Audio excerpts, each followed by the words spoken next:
امام احمد بن حنبل رحمۃ اللہ علیہ بڑے محدث تھے. ایک بزرگ تھے شاہ بقی الدین ابن مخلد.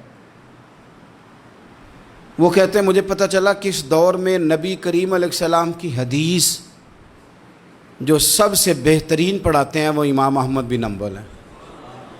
ان کو حضور کی حدیث سے جو خاص شغف ہے وہ کسی اور کو نہیں. کہتے ہیں میرے دل میں لو لگ گئی، حالانکہ میں امیر گھرانے سے تھا. میں کشتی میں بیٹھا امام احمد بن حنبل کے پاس آنے کے لیے، رستے میں طوفان آ گیا، کشتی ہچکولے کھانے لگی. کسی طریقے سے ایک جزیرے کے ساتھ جا کے کشتی لگی، ٹوٹ گئی، بکھر گئی. میں جزیرے پہ اتر گیا، اور بھی کئی لوگ تھے. ایک مہینہ وہاں رہنا پڑا. بارشیں ختم ہوئی، موسم ٹھیک ہوا تو ایک کشتی دکھائی دی آتی ہوئی. فرماتے ہیں کہ وہ اس کشتی میں بیٹھا، دوبارہ بغداد کیا. مجھے سفر طے کرتے 2.5 مہینے گزر گئے. وہ جزیرے پہ مہینہ پتے کھا کے بھی گزارا کرنا پڑا. نکلا تھا علم حاصل کرنے. جب بغداد شریف پہنچا، لوگوں سے پوچھا امام احمد بن حنبل کا مدرسہ کہاں ہے؟ انہوں نے کہا وہ مدرسہ تو بند ہو گیا ہے، وقت کا بادشاہ مخالف ہو گیا، مسجد مدرسہ سیل کر دیا. امام صاحب کہاں ہیں؟ کہا گھر کے اندر قید ہیں. ان کے گھر کو سب جیل بنا دیا، چاروں جانب پولیس کھڑی ہے، اور ویسے بھی بغداد میں کرفیو ہے، ہر چوک چوراہے میں پولیس والے کھڑے ہیں. شاہ بقی الدین کہتے ہیں اتنا کچھ سننے کے باوجود بھی میرا جذبہ ٹھنڈا نہیں ہوا.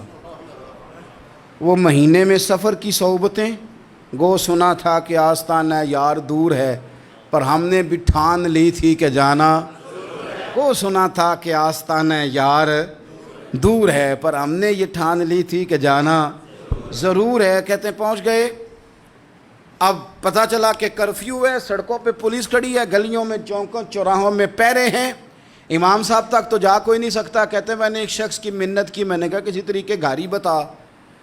کہنے لگا میں اشارہ بھی نہیں کر سکتا، سخت حالات ہیں. وہ کوئی طریقہ.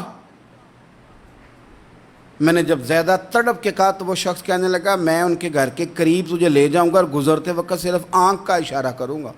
کہتے ہیں میں نے کہا یہ بھی ٹھیک ہے. ان کے گھر کے تیری تلاش میں پھرے نا ہم جنگل پہاڑ اور دشت میں. ان کے دروازے کے قریب اس نے اشارہ کیا. شاہ بقی الدین کہتے ہیں کہ میں گھر دے کے آ گیا واپس. اب میں سوچنے لگا کہ کیسے امام صاحب تک پہنچنا ہے. بڑی تجویزیں سوچیں، بڑی تجویزیں. کام والا بن جاؤں، پھیری لگانے لگ جاؤں. پھر سوچا کہ اگر میں کچھ بیچوں گا ریڑھی پہ رکھ کے تو کوئی خریدنے نکلے گا، کوئی نہیں نکلے گا. کس طرح کروں، کیا کروں، بڑی سوچیں. بالآخر میں نے طے کیا.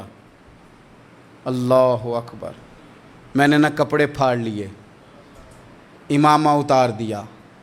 فرماتے ہیں کہ ایک پیالہ مٹی کا خرید کے گلے میں رسی سے باندھ لیا، اور امام احمد بن حنبل کی 3 گلیوں پیچھے میں نے دروازہ دروازہ صدا لگانی شروع کی. فقیر ہوں، اللہ کے نام پہ لینے آیا ہوں.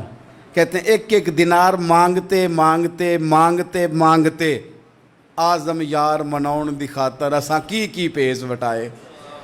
کہتے ہیں مانگتے مانگتے نا میں امام احمد بن حنبل کے دروازے تک آیا. امیر گھر کا بچہ تھا، بڑے پیسے جیب میں ہوتے تھے. امام کے دروازے پہ صدا لگائی کوئی ہے اللہ کے نام پہ دینے والا؟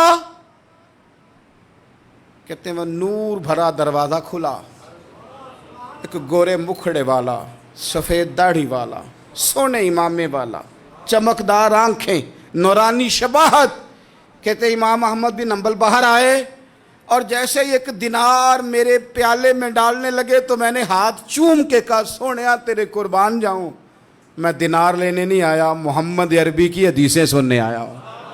کہتے امام کی بھی آنکھیں کھل گئیں. کہنے لگے اس حال میں آزم یار مناؤن دی خاطر اساں کی پیس بٹائے. کہ حضور کیا کرتا، یہی ایک طریقہ رہ گیا تھا، میں تو کہاں سے چلا ہوں، کہاں پہنچا ہوں، کیا کروں.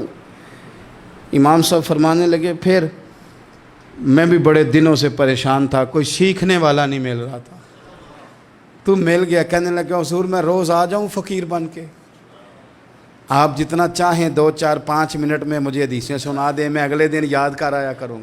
کہتے 2 سال لگ گئے. شاگرد کہاں ملیں گے ایسے، کہاں مرید ملیں گے، گزر گیا دور. کہتے ہیں کہ میں نا ہر روز فقیر بن کے جاتا، 3 گلیاں پیچھے مانگنا شروع کرتا، کوئی شک نہ کرے. 2 سال دروازے پہ جاتا، آگے پیالہ کرتا، امام 1 دینار ڈالتے اور مصطفیٰ کی حدیثیں سناتے. کہتے ہیں حالات بدل گئے. 2 سال کے بعد حکومت بدل گئی، امام کا مدرسہ بحال ہو گیا، رش ہو گیا.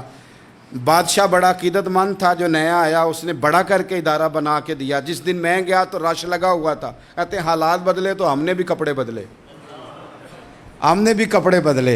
ہم نے بھی دوبارہ سے دستار باندھی. اور کہتے ہیں بڑے لوگ بیٹھے ہوئے تھے، میں جب داخل ہوا نا تو امام اٹھ کے کھڑے ہوئے. آپ فرمانے لگے پتر ادھر آ، تو آگے آ کے بیٹھ. لوگ دین سیکھنے آتے ہیں، تو فقیر بن کے مانگنے آیا تھا.